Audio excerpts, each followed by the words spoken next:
My 15-year-old son got his girlfriend pregnant on purpose over Christmas break in hopes that it would persuade me to move our whole family to be closer to them, but when I found out 5 months after and shut him down, he called me disgusting.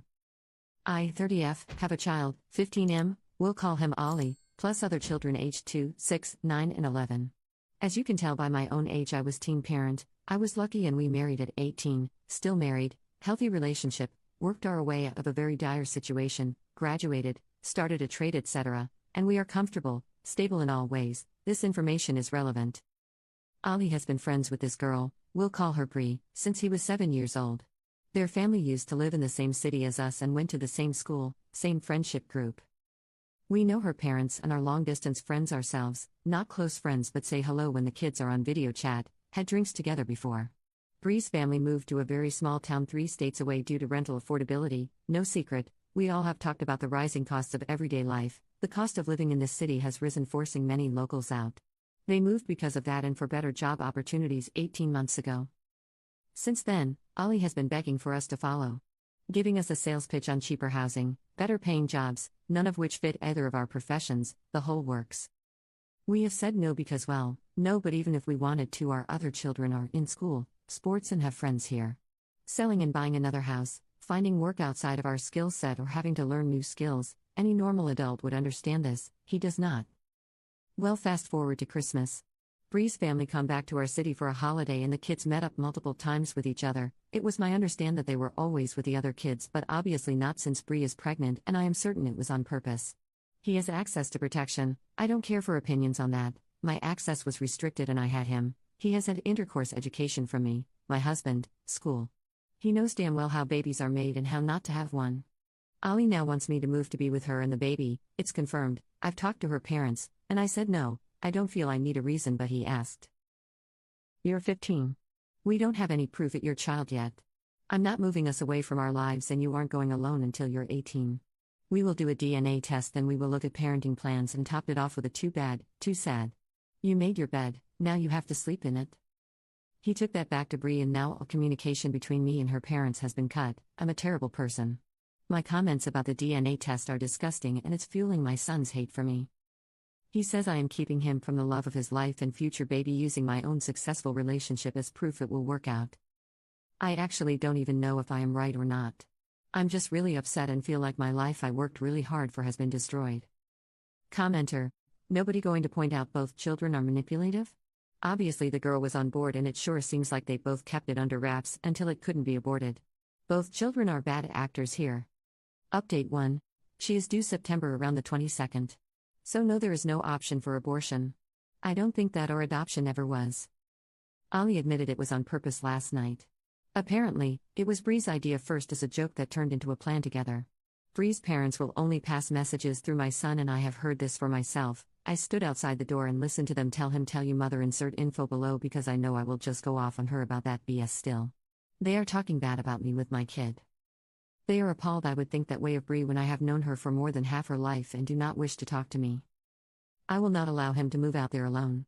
There are some past issues such as Bree breaking up with him twice in the last 18 months because she found someone that she liked more, her new town, around August and October last year, same boy, and when it ended, she came back to Ollie. Bree is a nice girl but her behavior is toxic and has been since a child. Her mother and stepfather are nice but the relationship is unstable, the house is chaos, 9 children combined, blended family and 2/3 teens with serious mental health struggles. He would be leaving stability for chaos and no structure. I want a DNA test, I will not budge on that. I'm close to cutting his contact totally at this point because they are only empowering him and reinforcing his behavior towards me and his father. His father is a man of few words, which is unhelpful. So far he's backed everything I have said and only really chosen to say you have the intelligence of a pair. Commenter: he's 15. You get to make the decisions and you are doing the right thing. No way can you move your whole family because of this. The responsible thing is to do a DNA and set up a parenting plan. He won't like your decisions, but that's too bad. Sometimes being a good parenting is making decisions our kids hate us for. This is a result of their bad decisions, not yours. Update 2. Things have gone south even further.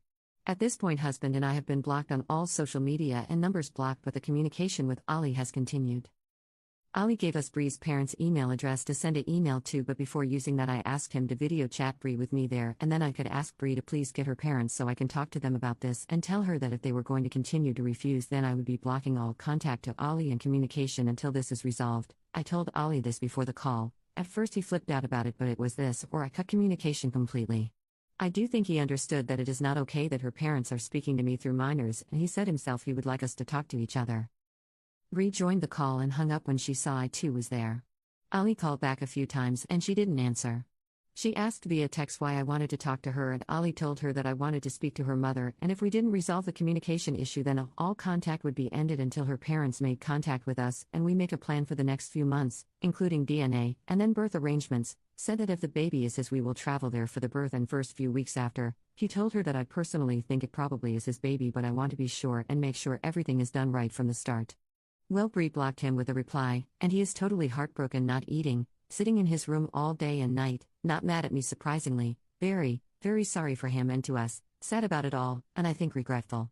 He even asked me if there was a way to undo it for himself. I haven't talked about signing over rights, a male abortion his father called it, because I think he's just upset right now. A mutual friend of Bree and Ollie's here in our hometown showed him a few posts she has made in the last 24 hours. Things like "It's you and me against the world, baby girl," and memes about deadbeat dads. She'd also announced the pregnancy, which she hadn't done yet, and the post had some single mother facts and quotes. Ollie's friends knew about the situation, and a few were under the impression he had dumped her and the baby going by the post, but when he explained that what had happened, they all rallied for him in the comments. I said not to, and now she's blocked them, and we can't see what she has posted. This is just a nightmare. I have had a plan personally, not set, but something I wanted to talk to her parents about, but I don't even want to waste my time at this point. Ali gave us Bree's parents' email address to send an email to with said plan. Basically, Bree does DNA blood test.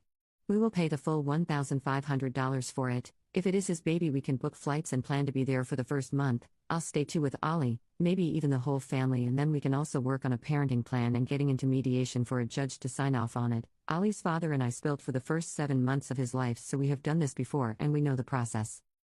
But at this point I think I will just leave it to settle before sending an email. Commenter: reality is about to hit that kid like a fudging train. Update 3. Ali's friend was able to see her Instagram through an old account, different email. I don't use Instagram enough to know what that means, but it meant they weren't blocked when they reactivated. They found the pregnancy announcement post, and if you scrolled across, it showed a digital copy of the scan Bree sent us as a 16-week scan, apparently the first scan she had at the OB. That is dated 0404 and clearly says GA19 plus 3 weeks, making an August due date, I believe, or very early September. This would not line up with the due date given to us, but does line up with when her parents told me she was pregnant mid-April. They told us we've had the pregnancy confirmed and sent a photo of the printed pic, which the date isn't on there. I actually think it may have been cut off the top. I haven't told Ali this yet because I want to be sure. I am very concerned about his mental health at the moment and taking that into consideration. But unless she gave the wrong period dates and the baby measured only 16 weeks, then it's not possible for it to be our son's. Also added information, her due date from what we know is September 22nd. She was here from December 20th to Jan 7th, and saw Ali December 21st and 22nd and January 4th and 5th. Never overnight. I asked Ali when did this happen, and he said January 4th was the only time, which makes more sense as they were in public gathering otherwise. They were at a mutual friend's birthday that night but never stayed overnight. I have had 5 kids and I know the dates are too close to figure it out that way.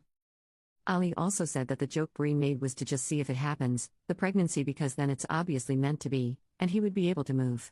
To me it sounds like she had the plan a lot longer, but I may be biased here. Commenter 1. So what you're saying is that the most immature people in this situation are Bree's parents. I expect teenagers to make questionable decisions, although generally not to the extent of get pregnant on purpose so we can force people to move, but the parents are a whole new level of WTF. Commenter 2. Bree's parents will only pass messages through my son. Fudging ridiculous. I'd tell them either they communicate with me like an adult or they handle their pregnant teenage daughter by themselves.